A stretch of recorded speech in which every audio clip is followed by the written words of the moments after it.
Assalamualaikum warahmatullahi wabarakatuh. Alhamdulillahi rabbil alamin. Pada kesempatan yang sangat baik ini kami akan membacakan terjemahan Al-Quran surat At-Taubah ayat 31 sampai dengan ayat 40. Mereka menjadikan para pendeta dan para rahibnya sebagai Tuhan selain Allah, sementara orang-orang menentukan pilihan tersendiri menuhankan Al-Masih putra Maryam, padahal mereka tidak pernah diperintahkan demikian, baik melalui ucapan Musa maupun Isa, kecuali menyembah Tuhan yang Maha Esa. Tiada Tuhan selain Dia, Maha Suci Dia dari apa yang mereka persekutukan. Mereka ingin memadamkan cahaya Allah melalui ucapan-ucapannya, namun Allah tidak membenarkannya.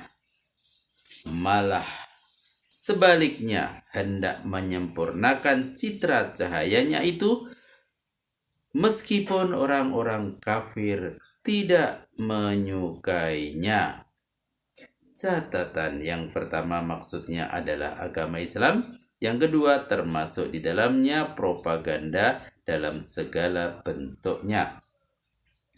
Dia yang mengutus Rasulnya dengan petunjuk dan agama yang benar untuk mengemban penyempurnaan citra cahayanya itu, supaya dibuktikannya keunggulannya di atas semua agama, sekalipun orang-orang musyrik tidak menyukainya.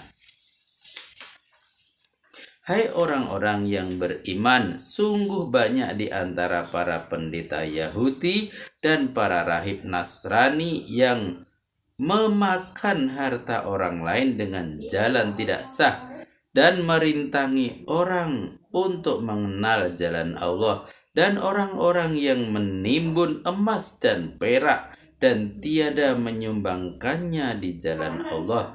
Beritahukanlah kepada mereka bahwa ada untuknya siksaan yang amat pedih.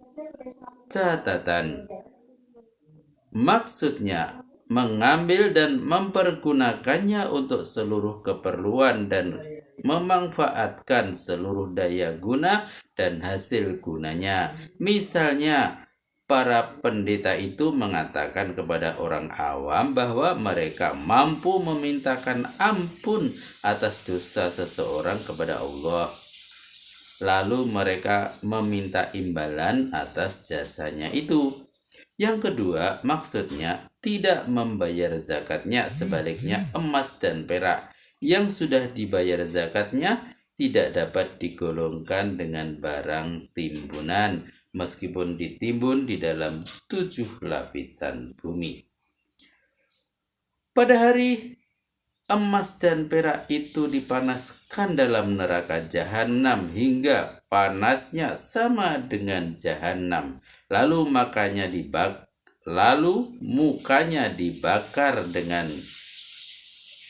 hancuran emas dan perak itu, begitu pula rusuk dan punggungnya, diiringi hardikan malaikat. Inilah harta yang kamu timbun untuk kepentingan dirimu sendiri. Kini rasakanlah akibat-akibat dari harta yang kamu timbun. Catatan: bagian-bagian utama yang disiksa dari tubuh penimbun harta yang tidak dibayar zakatnya itu ialah muka, karena muka itu berseri-seri bila mendapat banyak kekayaan, dan muka itu pula yang cemberut bila kedatangan fakir miskin untuk mohon pertolongan, supaya si fakir miskin lekas-lekas pergi.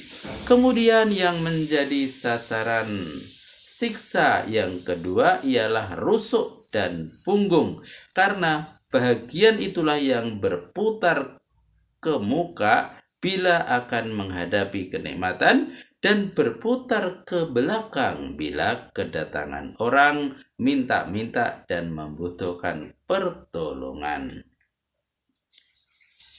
bahwasanya jumlah bilangan bulan di sisi Allah adalah 12 bulan menurut ketentuan tata cipta Allah sejak menciptakan langit dan bumi. Di antaranya ada 4 bulan suci.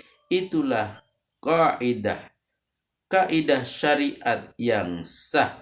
Karena itu janganlah membuat aniaya atas dirimu pada bulan-bulan suci itu, dan perangilah orang-orang musyrik itu sampai sisa terakhir, sebagaimana mereka memerangi kamu sehingga licin tandas. Namun kamu harus tahu bahwa Allah bersama orang yang takwa. Catatan, bulan-bulan suci yang 4 itu adalah Rajab, Zulkaidah, Zulhijjah, dan Muharram. Yang kedua, telah disyariatkan untuk menghormatinya sejak Nabi Ibrahim dan Nabi Ismail alaihissalam. Maksudnya melakukan perbuatan yang terlarang, misalnya berperang dan sebagainya. Bahwasanya menggeser mundur bulan-bulan suci itu ke bulan yang lain menambah kekafiran belaka. Dengan penggeseran mundur itu dia menyesatkan orang kafir yang lain. Mereka menghalalkan bulan itu pada 1 tahun dan mengharamkannya pada tahun yang lain untuk mencukupkan jumlah bilangan bulan yang diharamkan Allah. Dengan demikian mereka telah menghalalkan apa yang diharamkan Allah. Sebenarnya mereka telah diperdayakan setan untuk memandang baik perbuatan buruk yang mereka lakukan, dan Allah tidak akan memberi petunjuk kepada orang-orang kafir. Catatan, orang-orang Arab telah mewarisi syariat Nabi Ibrahim dan Ismail untuk mengharamkan berperang pada bulan-bulan suci guna mengamankan lalu lintas perdagangan dan ibadah haji. Setelah masa berjalan lama, syariat itu mereka rubah.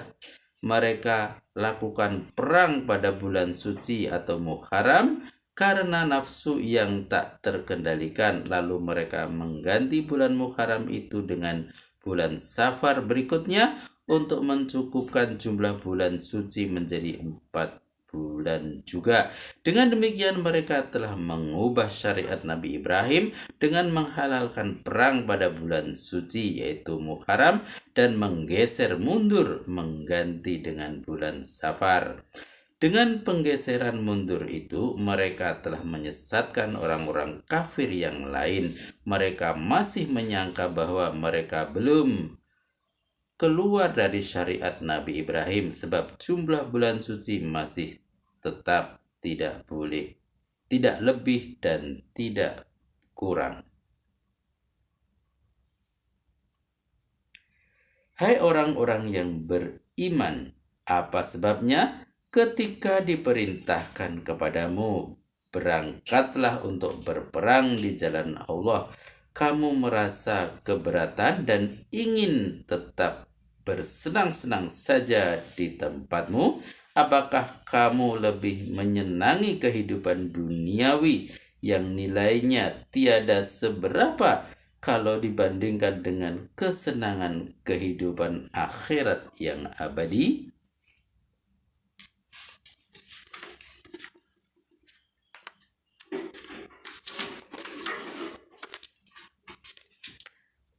Jika kamu tidak mau berangkat berperang mengikuti seruan Rasul, Tuhan akan menyiksamu dengan siksaan yang amat pedih dan menggantimu dengan bangsa lain yang taat kepadanya, dan kamu tidak akan mampu menentangnya sedikit pun juga. Lagi pula Allah Maha Kuasa atas segala-galanya. Bila kamu tidak mau menolong Rasul, maka Allah telah menjamin menolongnya ketika orang-orang kafir mengusirnya berdua dengan sahabatnya. Ketika keduanya berada di dalam gua, dia berkata kepada sahabatnya yang telah dilanda duka, "Janganlah engkau berduka cita, karena Allah bersama kita."